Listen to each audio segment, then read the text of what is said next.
வெளியான சிவப்பு எச்சரிக்கை, கடலுக்கு செல்ல வேண்டாம் என அறிவுறுத்தல். எங்களின் பூர்வீக காணி அரசு படைகளின் சரணாலயமா, பலாலி மக்கள் குமுறல். 101வது நாள் செம்மணி அகழ்வு பணியில் 515 மனித எலும்புக்கூடுகள். அரச பங்களாக்களை தனியார் முதலீடுகளுக்கு வழங்க நடவடிக்கை. எது நடந்தாலும் இது நாமலின் வேலைதான் என குற்றம் சாட்ட அரசாங்கம் முயல்கிறது. நாமல் தெரிவிப்பு. சிறைச்சாலைக்குள் அடைக்கப்பட்ட ஆபத்தானவர்கள் குறித்து ஸ்ரீநேசன் வெளியிட்ட அதிர்ச்சி தகவல். சிறைச்சாலை மோதல் தொடர்பில் நாளை அறிக்கை சமர்ப்பிப்பு. சிறைச்சாலை மோதல்கள் 5 வாரங்களில் 36 பேர் உயிரிழப்பு, 163 பேர் காயம். தமிழ் பேசு மக்களின் அரசியல் பேரவையில் இணைமாறு ரபூப் ஹக்கீம் விடுத்த கோரிக்கையேற்ற கஜேந்திரகுமார். ரத்னானையில் கைக்குண்டு வீச்சு சம்பவத்துடன் தொடர்புடைய 4 கைது. அரசாங்கத்தின் அதிரடியில் சிக்கும் எதிர்க்கட்சியின் முக்கியஸ்தர்கள், சதிகளின் பின்னணியில் ரணில். எங்களின் பூர்வீக காணி அரச படைகளின் சரணாலயமா, எங்கள் நிலங்களை சுருண்ட இனியும் இடமளிக்க முடியாது என்ற வலுவான கோஷத்துடன் வலிகாமம் வடக்கு பலாலி பகுதியில் மேல் குடியேற முடியாத நிலையில் உள்ள மக்கள் இன்று 8வது வாரமாகவும் அமைதி வழி போராட்டத்தை முன்னெடுத்தனர். பலாலி சந்தையில் நடைபெற்ற இந்த போராட்டத்தில் தமது பூர்வீக நிலங்களை விடுவித்து மேல் குடியேற்றத்திற்கு வழிவகுக்க வேண்டும் என்று மக்கள் வலியுறுத்தினர். பல ஆண்டுகளாக தமது சொந்த காணிகளில் மேல் குடியேற முடியாத நிலையில் இருப்பதாகவும், தமது காணிகள் அரச படைகளின் கட்டுப்பாட்டில் காணப்படுவதால் வாழ்வாதாரம், குடியிருப்பு மற்றும் எதிர்கால வாழ்வு பாதிக்கப்பட்டுள்ளதாகவும் போராட்டத்தில் ஈடுபட்ட மக்கள் தெரிவிக்கின்றனர். எங்கள் காணிகள் எங்களுக்கே வேண்டும், பூர்வீக நிலங்களில் மேல் குடியேற அனுமதிக்க வேண்டும், மக்களின் நிலங்களை சுரண்டுவதை நிறுத்த வேண்டும் உள்ளிட்ட கோஷங்களை எழுப்பியவாறு மக்கள் தமது எதிர்ப்பை வெளிப்படுத்தினர். தமது நிலங்களை விடுவிப்பதற்காக பல்வேறு சந்தர்ப்பங்களில் உறுதிமொழிகள் வழங்கப்பட்ட போதிலும் நடைமுறையில் தமது காணிகள் முழுமையாக விடுவிக்கப்படவில்லை என்று மக்கள் குற்றம் சாட்டினர். இதனால் தொடர்ச்சியாக போராட்டங்களை முன்னெடுக்க வேண்டிய நிலை ஏற்பட்டுள்ளதாகவும் அவர்கள் தெரிவித்தனர். தமது பூர்வீக காணிகளில் மீள்குடியேறி இயல்பான வாழ்க்கையை முன்னெடுப்பதே தங்களது ஒரே கோரிக்கை என தெரிவித்த மக்கள் இதற்காக எந்தவித வன்முறை மற்றும் அமைதி வழி போராட்டத்தை தொடர்ந்து முன்னெடுத்து வருவதாகவும் குறிப்பிட்டனர். இந்நிலையில் தமது காணிகளை விடுவிப்பதற்கான உறுதியான நடவடிக்கை அரசாங்கம் உடனடியாக முன்னெடுக்க வேண்டும் என்றும் அவர்கள் கோரிக்கை விடுத்தனர். மேலும் மக்களின் பூர்வீக நிலங்களை நீண்ட காலமாக அரச படைகளின் பயன்பாட்டில் வைத்திருப்பதற்கு பதிலாக அவற்றின் உரிமையாளரிடம் மீள கையளித்து பலாலி மக்களின் மீள் குடியேற்றத்தை உறுதிப்படுத்த வேண்டும் எனவும் போராட்டத்தில் ஈடுபட்ட மக்கள் வலியுறுத்தினர்.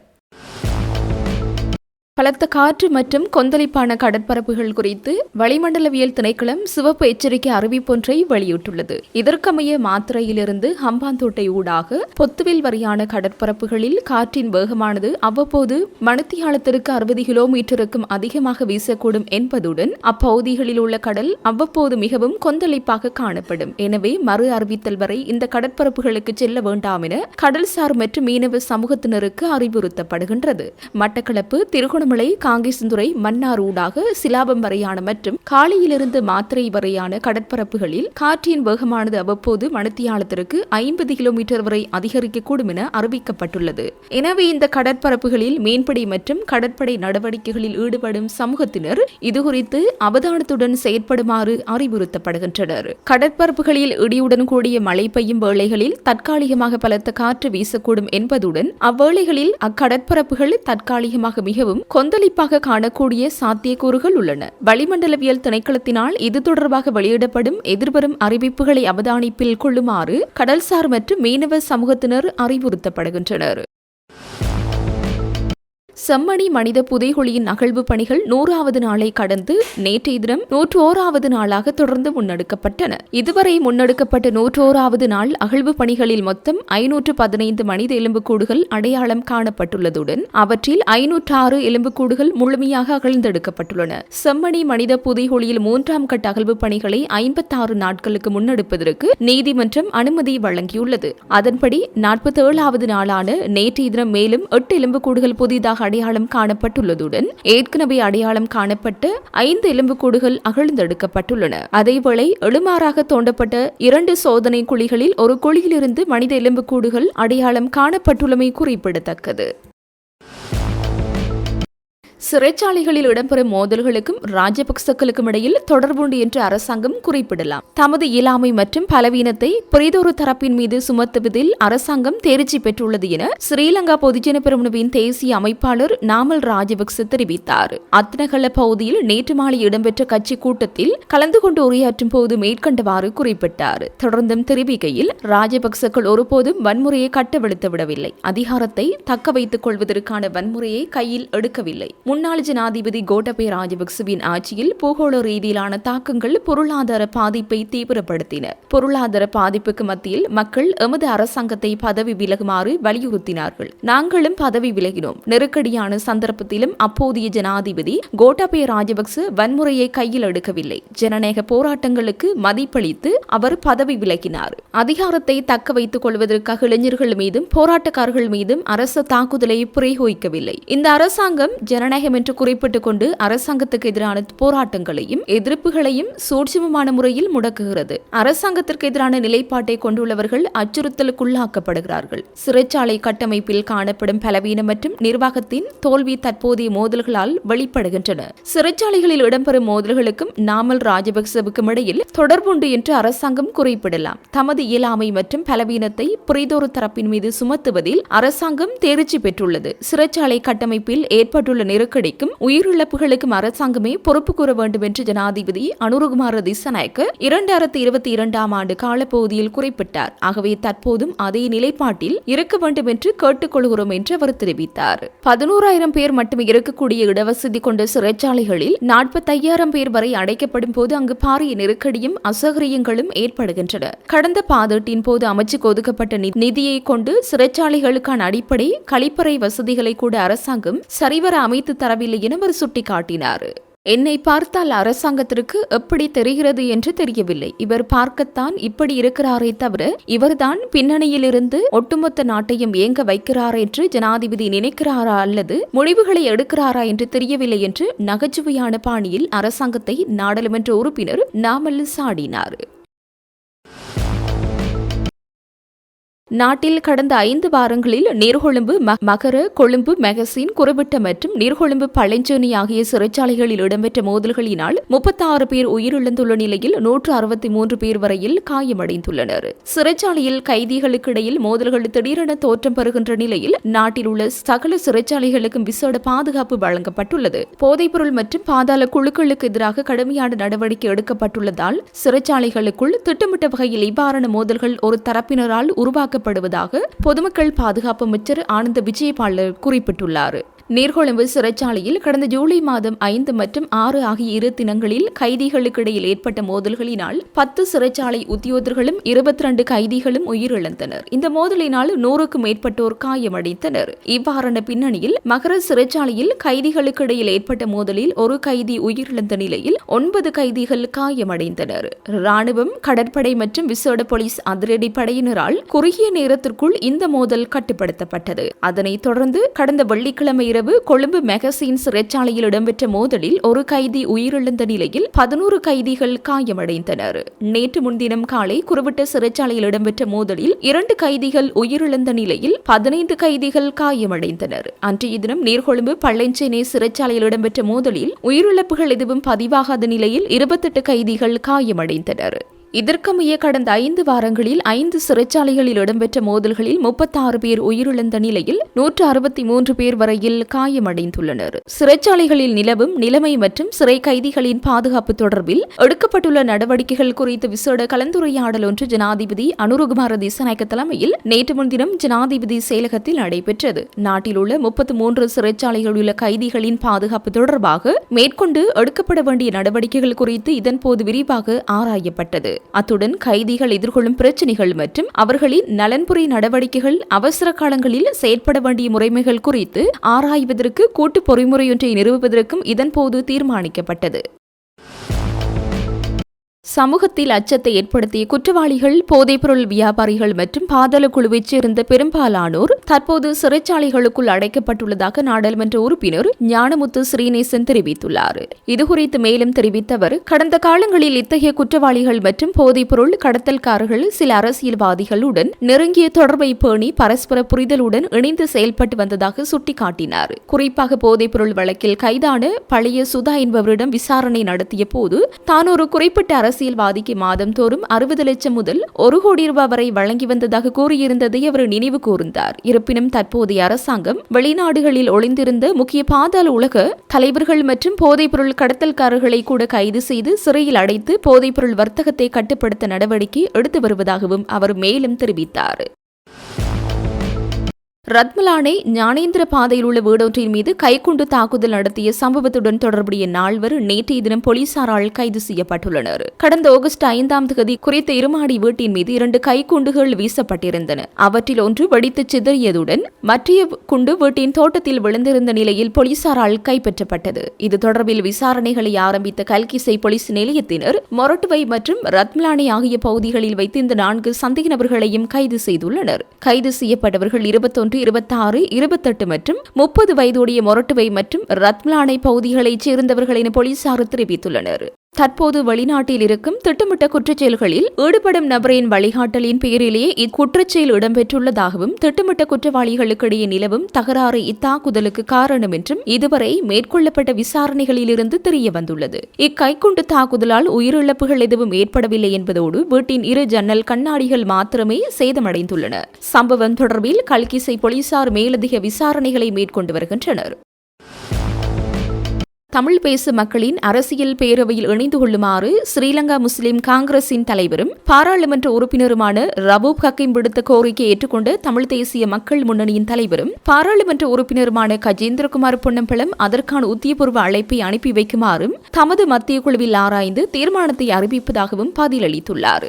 இலங்கை தமிழரசு கட்சி, அகில இலங்கை மக்கள் காங்கிரஸ், இலங்கை தொழிலாளர் காங்கிரஸ், ஸ்ரீலங்கா முஸ்லிம் காங்கிரஸ், ஜனநாயக தமிழ் தேசிய கூட்டணி மற்றும் தமிழ் முற்போக்கு கூட்டணி ஆகிய 6 தமிழ் பேசும் அரசியல் கட்சிகள் தமிழ் பேசும் மக்களின் நலனை முன்னிறுத்தி தமிழ் பேசும் மக்களின் அரசியல் பேரவை எனும் பெயரில் இணைந்து செயற்படுவதற்கு இணங்கியிருந்த நிலையில் அக்கட்சிகளின் பிரதிநிதிகள் கடந்த வாரம் ஜனாதிபதி அனுரகுமார திசாநாயக்க, எதிர்க்கட்சித் தலைவர் சஜித் பிரேமதாச மற்றும் இலங்கைக்கான இந்திய உயர்ஸ்தானிகர் சந்தோஷ் ஆகியோருடன் சந்திப்புகளை நடாத்தியிருந்தனர். இந்த தமிழ் பேசும் அரசியல் கட்சிகளின் கூட்டணியில் பாராளுமன்ற உறுப்பினர் கஜேந்திரகுமார் பொன்னம்பலம் தலைமையிலான தமிழ் தேசிய மக்கள் முன்னணி உள்வாங்கப்பட்டிருக்காத நிலையில் கடந்த வாரம் பாராளுமன்றத்தில் சந்தித்திருந்த வேளையில் தமிழ் பேசும் மக்களின் அரசியல் பேரவையில் இணைந்து கொள்ளுமாறு ராதாகிருஷ்ணன் முன்னிலையில் ரவூப் ஹக்கீம் தன்னிடம் கோரிக்கை விடுத்ததாக கஜேந்திரகுமார் தெரிவித்தார்.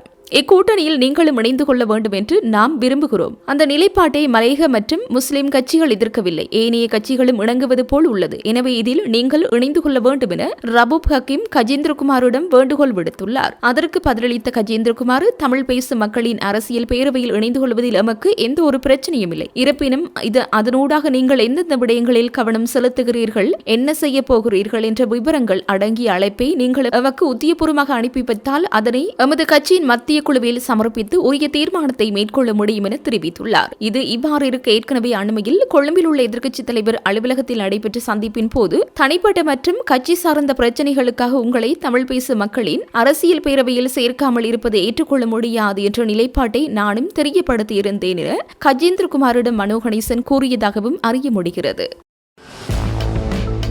அமைச்சர்கள் தமது உத்தியபூர்வ அரச பங்களாக்களை பயன்படுத்துவதில்லை என்ற தீர்மானத்திற்கு அமைவாக கொழும்பில் அமைந்துள்ள 7 அரசுக்கு சொந்தமான பங்களாக்களை பயனுள்ள பொருளாதார நடவடிக்கைகளுக்கு பயன்படுத்துவதற்கு தகுதியான தரப்பினரிடமிருந்து நிதி, திட்டமிடல் மற்றும் பொருளாதார அபிவிருத்தி அமைச்சு யோசனைகளை கோரியுள்ளது. ஜனாதிபதி அனுரகுமார திசாநாயக்க சமர்ப்பித்த அமைச்சரவை பத்திரத்திற்கு அமைய 24 பங்களாக்களை பொது தனியார் பங்களிப்பு அடிப்படையில் 30 வருட காலத்திற்கு குத்தகைக்கு வழங்க திட்டமிடப்பட்டுள்ளது. அதன் அடிப்படையில் முதற்கட்டமாக 7 பங்களாக்கள் தனியார் முதலீட்டாளர்களுக்கு வழங்கப்பட உள்ளன. முன்னாள் ஜனாதிபதிகளான கோட்டாபய ராஜபக்ச, மைத்ரிபால சிறிசேன, ரணில் விக்ரம்சிங்க மற்றும் முன்னாள் அமைச்சர்கள் பயன்படுத்திய பங்களாக்களை இவ்வாறு உணவகங்கள், வணிக வளாகங்கள் மற்றும் வர்த்தக நோக்கங்களுக்காக குத்தகைக்கு விடப்பட உள்ளன. இதற்கான பிரேரணைகளை சமர்ப்பிக்க ஆகஸ்ட் 25ஆம் தேதி பிற்பகல் 2 மணி வரை அவகாசம் அளிக்கப்பட்டுள்ளது. குருவிட்ட பல்லன்சேன மற்றும் புதிய மெகசீன் ஆகிய சிறைச்சாலைகளில் இடம்பெற்ற மோதல் சம்பவங்கள் தொடர்பாக விசாரணை அறிக்கை நாளை சமர்ப்பிக்கப்பட உள்ளதாக காவல்துறை தெரிவித்துள்ளது. சிறைச்சாலை நிர்வாகத்தினால் தற்போது முன்னெடுக்கப்பட்டு வரும் விசாரணை அறிக்கை இவ்வாறு கிடைக்கப்பெற உள்ளதாக காவல்துறை ஊடக பேச்சாளர் உதவி காவல்துறை அத்தீட்சகர் எஃப்.ஜி. வூட்லர் குறிப்பிட்டார். இலங்கை சிறைச்சாலைகளில் இடம்பெற்ற அசாதாரண சூழ்நிலைகளால் தமிழ் அரசியல் கைதிகளின் பெற்றோர்கள் மிகுந்த அச்சத்தின் மத்தியில் நேற்றைய தினம் கொழும்பு மெகசீன் சிறைச்சாலை மற்றும் வெலிக்கடை சிறைச்சாலைகளுக்கு சென்று தமது பிள்ளைகளை பார்வையிட்டனர். இதன்போது குரல் அற்றவர்களின் குரல் அமைப்பின் செயற்பாட்டாளரும் முன்னாள் அரசியல் கைதியுமான முருகையா கோமகனும் உடனிருந்தார். இதுகுறித்து அவர் தெரிவிக்கையில், தமிழ் அரசியல் கைதிகள் தடுத்து வைக்கப்பட்டுள்ள புதிய மெகசீன் சிறைச்சாலையில் அசாதாரணமான சூழ்நிலை ஏற்பட்டதை தொடர்ந்து அங்கே ஒரு மரணமும் சம்பவித்தது. அங்கே தமிழ் அரசியல் கைதிகள் 4 தடுத்து வைக்கப்பட்டுள்ளனர். அதேபோல வெலிக்கடை சிறைச்சாலையிலும் தமிழ் அரசியல் கைதிகள் தடுத்து வைக்கப்பட்டுள்ளனர். அந்த சிறைச்சாலைகளில் தற்போது போலீஸ் மற்றும் ராணுவத்தினர் ஆகியோர் பாதுகாப்பு பணியில் ஈடுபட்டு வருகின்றனர். இருப்பினும் அரசியல் கைதிகளின் பாதுகாப்பு என்பது தொடர்ச்சியாக கேள்விக்குறியாகத்தான் உள்ளது. கடந்த காலங்களில் அரசியல் கைதிகளுக்கு சிறைகளில் இடம்பெற்ற சம்பவங்களை நினைக்கும் போது அச்சம் கொள்ள தோன்றுகிறது. பெற்றோரும் அங்குள்ள கைதிகளும் அச்சமான சூழ்நிலையில் உள்ளார்கள். இந்த நிலையை கருத்தில் கொண்டு சிறையில் நீண்ட காலமாக இருக்கின்ற தமிழ் அரசியல் கைதிகளை விடுதலை செய்ய வேண்டும். அதேவேளை அவர்களுடைய பாதுகாப்பு உறுதிப்படுத்தப்பட வேண்டும். ஜனாதிபதி தேர்தல் பிரச்சார நடவடிக்கைகளின் போது கைதிகளை விடுதலை செய்வதாக வாக்குறுதிகள் வழங்கப்பட்டது. அத்துடன் தேர்தல் விஞ்ஞாபனத்தில் கூட இந்த விடயம் குறிப்பிடப்பட்டது. இந்த விடயத்தை நம்மிடம் நினைவுபடுத்திய அரசியல் கைதிகள் இதுகுறித்து ஜனாதிபதியின் கவனத்திற்கு கொண்டு செல்லுமாறும் தமது விடுதலை உறுதிப்படுத்துமாறும் கூறியுள்ளனர். எனவே இதனை கருத்தில் கொண்டு அரசாங்கமானது தமிழ் அரசியல் கைதிகளை விடுதலை செய்ய வேண்டும். அதேவேளை தமிழ் மக்களது வாக்குகளை பெற்று பதவிக்கு வந்தவர்கள் வெறுமனே பார்வையாளர்களாக இருக்காமல் அவர்களது விடுதலைக்காக அரசு அழுத்தம் கொடுக்க வேண்டும். அரசியல் கைதிகள் தொடர்பான விடயத்தை கையாள்வதற்காக ஒரு குழு ஒன்று நியமிக்கப்பட்டது. அக்குழுவின் அறிக்கைகள் ஏற்கனவே நீதியமைச்சுக்கு வழங்கப்பட்டது. ஆனால் அதற்குரிய நடவடிக்கை தாமதப்படுத்தப்படுகிறது. அசம்பாவிதங்களை கட்டுப்படுத்துவதற்கு அந்த குழு முன்வைத்த விடயங்களை விரைந்து நடைமுறைப்படுத்தினால் ஆரோக்கியமானதாக இருக்கும். அந்த குழுவின் அறிக்கைக்குள் தமிழ் அரசியல் கைதிகளின் விடுதலை உள்ளடக்கப்பட்டிருக்க வேண்டும். அதேவேளை ஏனைய குற்றச்சாட்டுகளின் கீழ் நீண்டகாலமாக தடுத்து வைக்கப்பட்டுள்ள ஏனைய கைதிகளை சிறைச்சாலை கட்டளை சட்டத்தின் ஊடாக புனர்வாழ்வுக்குட்படுத்தியோ அவர்களது நன்னடத்தை அடிப்படையில் விடுதலை செய்து அவர்களது உறவுகளுடன் சேர்ந்து வாழ வழி செய்ய வேண்டும். அவர்கள் உடல் ரீதியாக பாதிக்கப்பட்டுள்ளார்கள். குடும்பத்துடன் மீண்டும் சேர்ந்து வாழ வேண்டும் என்ற எண்ணத்துடன் இருக்கிறார்கள். நாங்களும் சிறையில் வாடியவர்கள் என்ற ரீதியில் எமக்கு அதன் வேதனை தெரியும். எனவே அரசாங்கம் இதுகுறித்து விரைந்து நடவடிக்கை எடுக்க வேண்டும் என்று தெரிவித்தார். இந்திய கடற்தொழிலாளர்களின் அத்துமீறிய வருகை தற்போது வடபகுதியை தாண்டி தென்பகுதிக்குள் ஊடுருவியுள்ளது. எனவே அரசாங்கம் இனியாவது இவர்களின் வருகையை கட்டுப்படுத்த நடவடிக்கைகளை மேற்கொள்ள வேண்டும் என வடமாகாண கடற்தொழிலாளர் இணையத்தின் செயலாளர் என்.எம். ஆலம் தெரிவித்துள்ளார். மன்னாரில் நேற்று இடம்பெற்ற ஊடக சந்திப்பிலே அவர் இவ்வாறு குறிப்பிட்டுள்ளார். அவர் மேலும் தெரிவிக்கையில், தமிழக கடற்தொழிலாளர்கள் இலங்கை எல்லைக்குள் நுழைந்து அத்துமுறை கடற்தொழிலில் ஈடுபடுகின்ற விடயங்கள் இன்று வடபகுதியில் பூதாகரமான விடயமாக பார்க்கப்படுகிறது. கடந்த காலங்களில் இவ்வாறு இந்திய கடற்தொழிலாளர்களின் வருகையை தொடர்ந்தும் இடம்பெற்றிருந்த போது நாங்கள் அதனை கண்டித்து போராட்டங்களை நடாத்தி அவர்களின் வருகையை கட்டுப்படுத்தியிருந்தோம். ஆனால் இந்த தடைக்காலம் முடிந்து 6ஆம் மாதம் முதல் அவர்களின் வருகை மிக மிஞ்சியதாக காணப்படுவதுடன் இலங்கை கடல் எல்லையாக இருக்கின்ற சி ஆஃப் ஸ்ரீலங்கா கடல் பகுதிக்குள் அவர்களின் அத்துமீறிய செயற்பாடுகள் அதிகரித்து வருகிறது. இது தொடர்பாக அண்மையில் தீவக கடற்தொழிலாளர்கள் பெரிய அளவிலான கடல்வழி போராட்டம் ஒன்றை மேற்கொண்டனர். இருந்த போதிலும் இந்த போராட்டம் எந்த அளவுக்கு அவர்களால் செவிமடுக்கப்பட்டிருக்கின்றது என்பது கேள்விக்குறியாக இருக்கிறது என்று குறிப்பிட்டுள்ளார். தேசிய மக்கள் சக்தி அரசாங்கத்தின் ஊழலுக்கு எதிரான செயற்பாடு, படுகொலைகள் குறித்த விசாரணைகள் உள்ளிட்டவற்றிற்கு தடைகளை ஏற்படுத்துவதே எதிர்க்கட்சிகளின் நோக்கம் என்று அரசியல் நிபுணர் ஓய்வு நிலை பேராசிரியர் ஜெயதேவ உயன்கொட தெரிவித்துள்ளார். பத்திரிகை ஒன்றுக்கு வழங்கிய நேர்காணலின் போது அவர் மேற்கண்டவாறு குறிப்பிட்டார். தொடர்ந்தும் தெரிவிக்கையில், தற்போதைய அரசாங்கம் தனது 2 ஆண்டுகால ஆட்சியில் வேறு எந்த அரசாங்கமும் செய்யாத சில பணிகளை தொடங்கியுள்ளது. முதலாவதாக ஊழல்களை கண்டறிந்து வழக்கு தொடர்வது, 2வது அரசியல் படுகொலைகள் குறித்து விசாரணை நடத்தி சட்ட நடவடிக்கை எடுப்பது, 3வது போதைப் பொருள் ஒழிப்பு. இந்த 3 விடயங்களிலும் குற்றம் சாட்டப்பட்டவர்களில் பெரும்பான்மையானோர் தற்போதைய கூட்ட எதிரணியில் அல்லது ஆட்சியில் இருந்த அரசியல் கட்சிகளில் உள்ளவர்கள் ஆவர். ஒரு குழுவினரை இவ்வாறு இவ்வாறு குற்றம் சாட்டப்படுகிறார்கள். எனவே தான் தொடங்கிய இந்த 3 பணிகளையும் வெற்றிகரமாக முன்னெடுத்துச் செல்வதில் அரசாங்கத்திற்கு பாரிய பொறுப்புள்ளது. ஏனெனில் இதற்கு எதிராக எதிர்த்தரப்பினர் பாரிய பிரச்சாரத்தை முன்னெடுத்து வருகின்றனர். அரசாங்கத்தை கவிழ்ப்பதே அவர்களின் முக்கிய நோக்கமாகும். அரசாங்கத்தின் கொள்கைகளை முன்னெடுத்துச் செல்வதை தடுப்பதே இவர்களின் இலக்காகும். அவர்கள் இந்த அரசாங்கத்திற்கு தடை ஏற்படுத்தும் ஒரு வழியாக நீதிமன்றத்தை தேர்ந்தெடுத்துள்ளார்கள் என்பதே எந்த ஒரு சுயாதீன குடிமகனுக்கும் தெளிவாக தெரியும். கடைசியாக உள்ள காலத்தில் நீதவான் நீதிமன்றங்கள் முதற்கொண்டு அரசாங்கத்தின் நடவடிக்கைகளுக்கு அங்கீகாரம் அளிக்கும் ஒரு சூழல் காணப்பட்டது. அதை கண்ட எதிர்த்தரப்பினர் பெரும் அச்சத்தில் உள்ளனர். தேசிய மக்கள் சக்தி அரசாங்கத்தின் முக்கிய கொள்கை சார்ந்த செயல்முறைகளான ஊழலுக்கு எதிரான நிலைப்பாடு, படுகொலைகள் குறித்த விசாரணைகள், போதைப்பொருள் எதிர்ப்பாகிய 3க்கும் தடைகளை ஏற்படுத்துவதே எதிர்க்கட்சியின் புதிய தந்திரமாகும். அது வெற்றியடைமா இல்லையா என்பது நமக்கு தெரியாது. அவர்கள் இப்போது புதிதாக திறந்துள்ள முன்னணிதான் நீதிமன்றமாகும். அரசாங்கத்திற்கு மக்களின் அங்கீகாரம் உள்ளது, எதிர்க்கட்சிக்கு அது இல்லை. அதை புரிந்து கொண்ட எதிர்க்கட்சி இப்போது நிறுவன ரீதியாக செயற்படுகிறது. அது ரணில் விக்ரமசிங்கவின் சிந்தனையில் உருவான ஒரு தந்திரமாகவும் இருக்கலாம். அதாவது அரச கட்டமைப்புக்குள் ஒரு நெருக்கடி உருவாக்குவது, நிறைவேற்று அதிகாரம் சட்டவாக்க சபை ஒரு பக்கத்திலும் நீதிமன்றத்தை மறுபக்கத்திலும் நிறுத்தி ஒரு பிரச்சனை உருவாக்குவது இங்கு எதிர்க்கட்சியின் நோக்கமாக தெரிகிறது. அது குறித்து அரசாங்கம் மிகவும் விழிப்புடன் செயற்பட வேண்டும் என்பது எனது உணர்வாகும் என்று குறிப்பிட்டுள்ளார். இலங்கைக்கு படகு மூலம் கடத்துவதற்காக வேனில் கொண்டுவரப்பட்டதாக கூறப்படும் 297 கிராம் கஞ்சாவை ராமநாதபுரம் மாவட்ட போதைப்பொருள் தடுப்பு பிரிவு போலீசார் பறிமுதல் செய்துள்ளனர். இந்த சம்பவம் தொடர்பில் 2 கைது செய்யப்பட்டுள்ளதுடன் மேலும் 7 பேரை போலீசார் தேடி வருகின்றனர். ராமநாதபுரம் மாவட்டத்தில் கடந்த வாரம் மெத்தம்பட்டமீன் போதைப்பொருள் தயாரிக்கும் தொழிற்சாலை ஒன்று கண்டுபிடிக்கப்பட்டு மெத்தம்பட்டமீன் மற்றும் அதன் மூலப்பொருட்கள் பறிமுதல் செய்யப்பட்டதுடன் 10 பேர் கைது செய்யப்பட்டிருந்தனர். இதனைத் தொடர்ந்து மாவட்டம் முழுவதும் போதைப்பொருள் விற்பனை மற்றும் கடத்தலை தடுக்கும் வகையில் போலீசார் தீவிர கண்காணிப்பு மற்றும் தேடுதல் நடவடிக்கைகளை முன்னெடுத்து வருகின்றனர். இந்நிலையில் ராமநாதபுரம் மாவட்ட போதைப்பொருள் தடுப்பு பிரிவு போலீசார் நள்ளிரவில் வாகன சோதனையில் ஈடுபட்டிருந்த போது மண்டபத்தை அடுத்து பிரபஞ்ச வலசை கடற்கரையை நோக்கி சென்ற வேன் ஒன்றை சந்தேகத்தின் பேரில் நிறுத்தி சோதனையிட்டுள்ளனர். இதன்போது வேனில் 145 பொதிகளில் மறைத்து வைக்கப்பட்டிருந்த 297 கிலோகிராம் கஞ்சா கண்டுபிடிக்கப்பட்டு பறிமுதல் செய்யப்பட்டது. சம்பவம் தொடர்பில் தினேஷ் மற்றும் களஞ்சியம் ஆகிய 2 கைது செய்யப்பட்டனர். அவர்களிடம் மேற்கொள்ளப்பட்ட விசாரணைகளின் அடிப்படையில் மேலும் 7 பேருக்கு இந்த கடத்தலுடன் தொடர்பு இருப்பது தெரிய வந்துள்ளதாக போலீசார் தெரிவித்துள்ளனர்.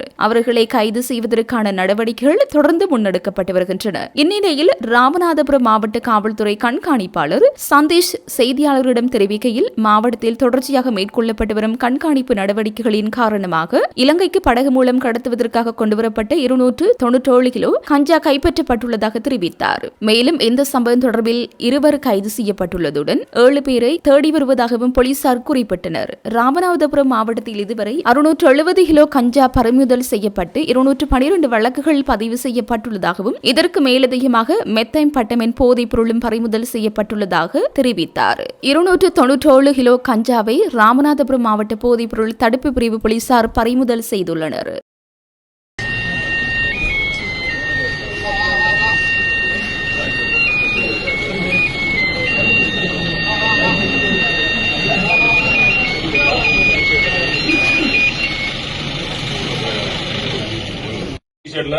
நம்ம 4 போலீஸ் வந்து எக்ஸ்ட்ராடனரியா ஒர்க் பண்ணாங்க. முனியசாமி வாங்க. அவங்களுக்கு நம்ம காவல்துறை சார்பாக ஒரு ஸ்பெஷல் ரிவார்டு.